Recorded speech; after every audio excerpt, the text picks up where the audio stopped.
امروز بعضی مادری ما نماز یک طرف بیستن، از سحر تا بیگه در کوچه با کوچه رایان میگذرن. از مردا در کوچه ها زنا بسیار هستند. بزرگا گفتیان که بزرگای تاجیکامون گر هست تو را هوای مردی بر سر، بیرون مگذار ایال خود از خانه بدر. شاخه که از سر دیوار برون آرد و سر، از میوه او طمع کند هر ره گذر. عایشه مادرمان از مرده ها شرمی داشت، وقتی درون قبری پیغمبر گرامی اسلام هجرش که داخل بشه زیارت، در سرش حجاب میکرد.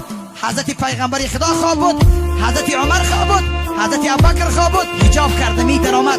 شاگرداش میگفتن که مادر جان چرا تو پیشتر حجاب نمی کردی، امروز حجاب کردیم؟ میگفت که من از عمر شرم دارم، پیشتر پیغمبر خدا شوهرم بود، نکاح بریده نمی شود. و حضرت ابوبکر پدر جانم بود، لکن عمر برای من خویش تبار نیست، از عمر شرم دارم. شاگرداش میگفتن که آخر این در تگ خاک است، میگفت که از روح شرم دارم. امروز مادری تاجیک از زنده ها شرم نمی دارد. در کوچه که میگذاری چشماش به میسی سویتفار نگاه میکنم، من رو میانیمه که بکنم او روی شانیمه نمی کند. این سبب چی است؟ سبب بیناموسی. مردها بیناموسن، زناشون را تربیت کرده نمی توانند. امروز چی بلا زده است این مردمی تاجیک که فقط خانه انداز، دیتجه خانه انداز، ماشینی مکسیما بگی، ماشینی مرسیدس بگی. بچهش از راستی تلفن میکنم، خب دادا جان چی کمبودی داری؟ بچم دلار ندارم. آخ خدا خاک در سرت، نمیگی بچم بیا زن در کوچه گشت است، سطر ندارد، دختر یوبکه میپوشد، در کوچه های بازار کویبش میگردد.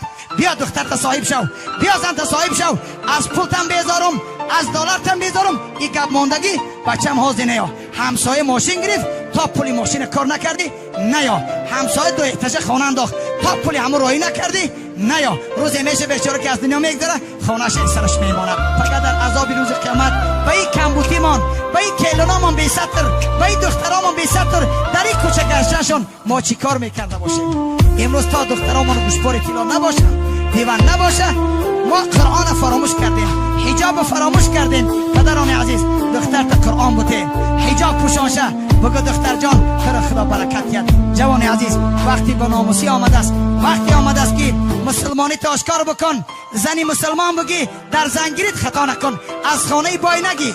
خسرون بای گفته ماشین میخره تا زن تا آوردن خسرت میگیره و سود میکنن، یا خداوند میزنش در یک کارش میبینی که به پول شد. دختری مسلمان بگی خدا برکتت میکرد.